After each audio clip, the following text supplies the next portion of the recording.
Can someone please tell me how we are surviving in this economy? Because I am unsure. I went to the grocery store today and I'm just going to read you some of the items.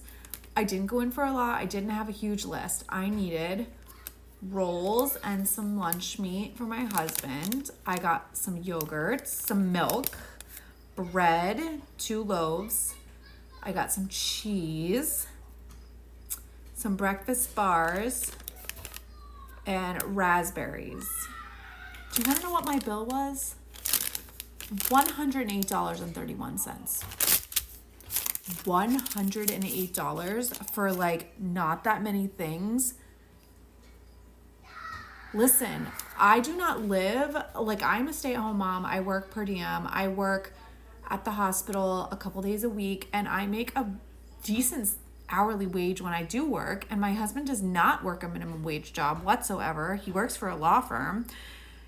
Like, he's director of marketing. But I don't understand how people who are living on like minimum wage, what are you doing? $108. This was not even my grocery trip for the week.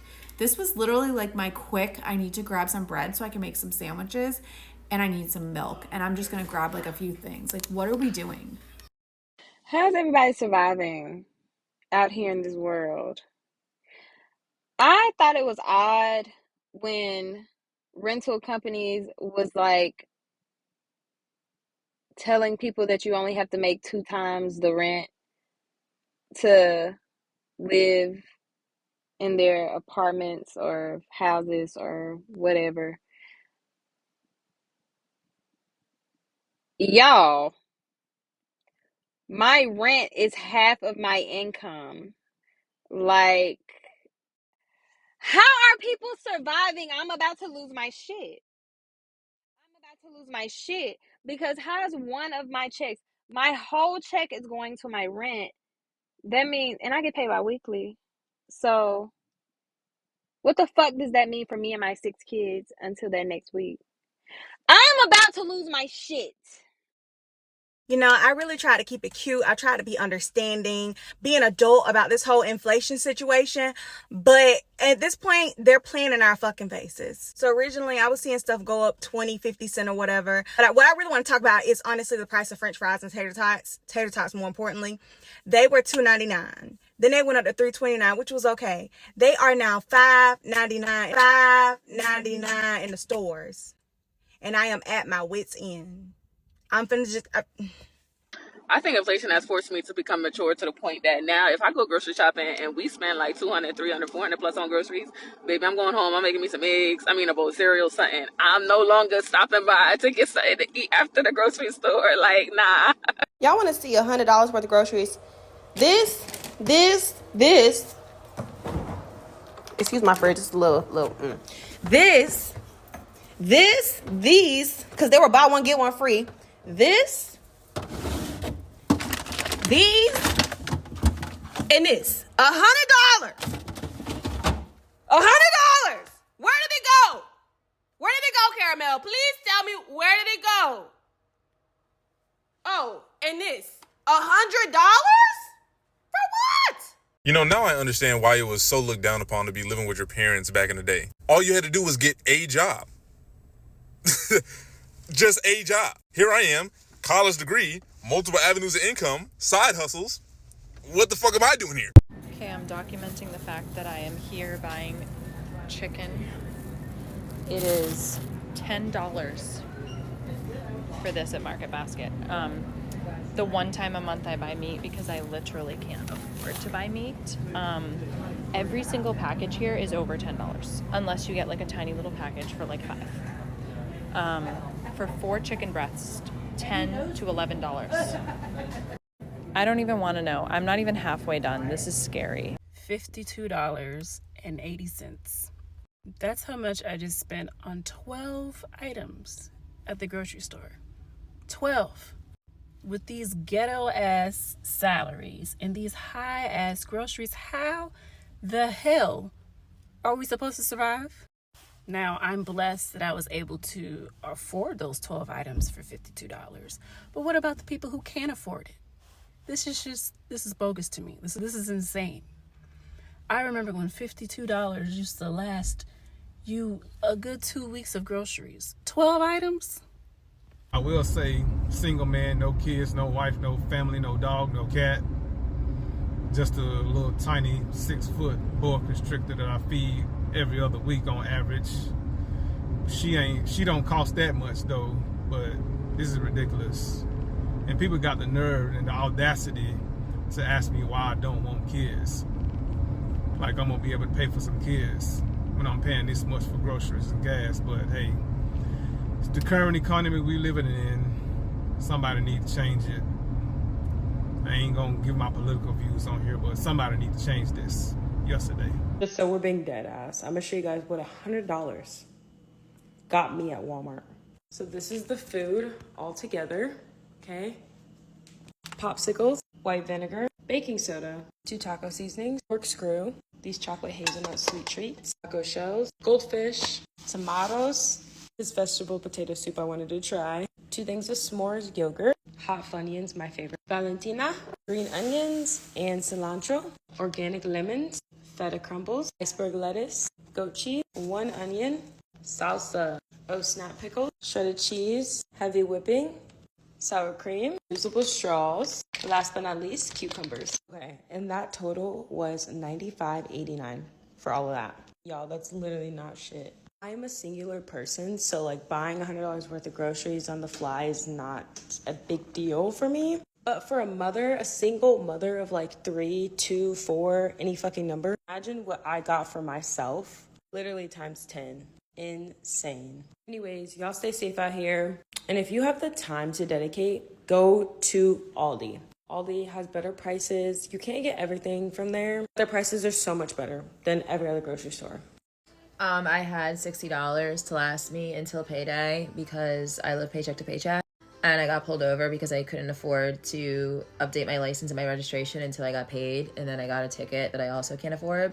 And then I just went online and renewed my registration and my license, and it costed $70. So now my bank account is negative $9.92. And I just want you to know that that is what they meant by the American dream.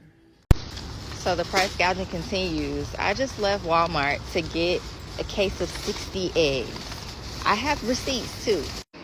All right, now here you can see right above my head, I had a purchase back in April of this year. Eggs for 60 count was $9.12, about 15 cents per egg. Now,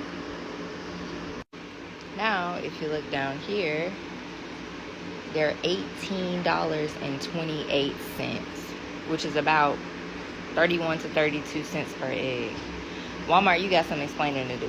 Because I promise you, if the masses are trying to boycott and not shop here anymore, and we buying our own chickens and having our own eggs, I'm with the cause, because this is actually ridiculous. I feel sick to my stomach. It has doubled in price. Whoa. But I thought I'd tell you some of the things that I've had to give up because of the cost of living increases. So I decided to make my own list of the things that me and my family have had to give up because of the cost of living increasing. So here's my list. The number one thing on it is all of our subscriptions, really. We didn't really have that much in the first place, but we had Hulu, Disney Plus, and Amazon Prime. And if I'm being honest, Amazon Prime doesn't even deliver like when they say they're going to. That 1 to 2 day shipping is a joke. Anywho, yeah, so we canceled all those subscriptions, and instead with our Roku TV, we got those like free TV apps like Freevee and Plex. So now we don't have to pay for TV anymore. Next thing we gave up was actually my once a month Target trips. Now, anybody who is a stay-at-home parent knows that you literally get no time to yourself. Not even when you're trying to take a shit.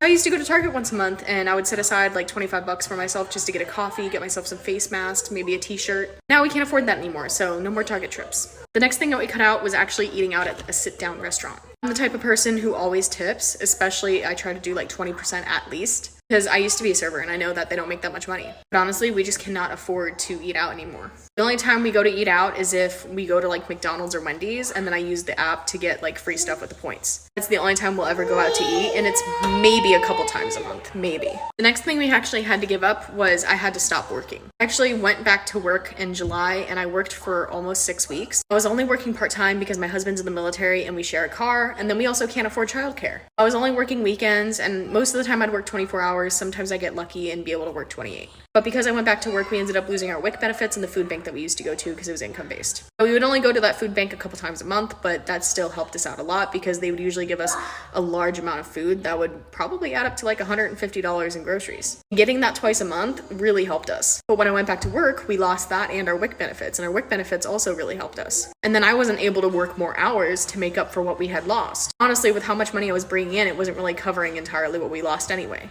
So at that point, there was no point in me working. I ended up having to quit my job, and luckily we were able to get our WIC benefits back like the week after, but the food bank, you have to wait like a whole month and then reapply. Next thing we had to give up was me and my husband had to give up getting any new clothes of any type. Now, anybody who has ever been postpartum, you know that within the first year of being postpartum, your body changes a lot. I'm still wearing the clothes that I wore when I was pregnant because I can't afford to buy new ones. And not only that, but even though I stopped breastfeeding my daughter when she was like 3 months old, I'm still wearing my breastfeeding bras because I actually cannot afford to buy more. Anybody who has to buy bras, y'all know how expensive that is. Especially for people who are big chested like me, like I'm an F cup. So just to get like a good supportive bra that's actually gonna last a long time, starting price literally is like $55. So yeah, we genuinely cannot afford that. Next thing we had to cut out was actually going to the movies. Honestly, we didn't really go that often anyway. We used to go like maybe once every 3 or 4 months. But now we haven't been to the movies in a year.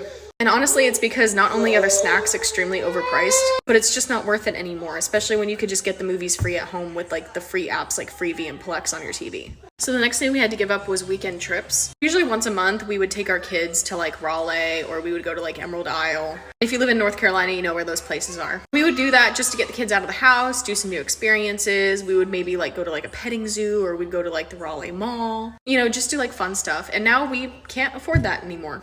With gas being $3.50 a gallon, we can't afford the 2-hour drive to Raleigh. The next thing we had to give up was faraway doctor's appointments. So let me go ahead and give like a short explanation of this. Where I live in North Carolina isn't rural, but it's not a big area. Basically, if the military base wasn't here, this town wouldn't really exist. 99% of the jobs that are here are related to the military. And then the 1% that are here are like restaurants and stuff that, again, military people mostly buy from. Yeah, if the military wasn't here, there wouldn't really be any jobs. And so we're not exactly rural, but we're very close to it. Like our closest target is like a 15-minute drive, 20 minutes with traffic. When it comes to doctors, like if you have to go see any type of specialty doctor, you're at the very least gonna have to drive an hour away from town. And I know that there's definitely more rural areas in America, but I'm just saying like for us, like this is a lot different than what we're used to. And again, with gas being $3.50 a gallon, we can't afford to drive an hour away to go to a doctor's appointment. Our insurance TRICARE will only refund you or reimburse you for like a 2-hour or longer trip.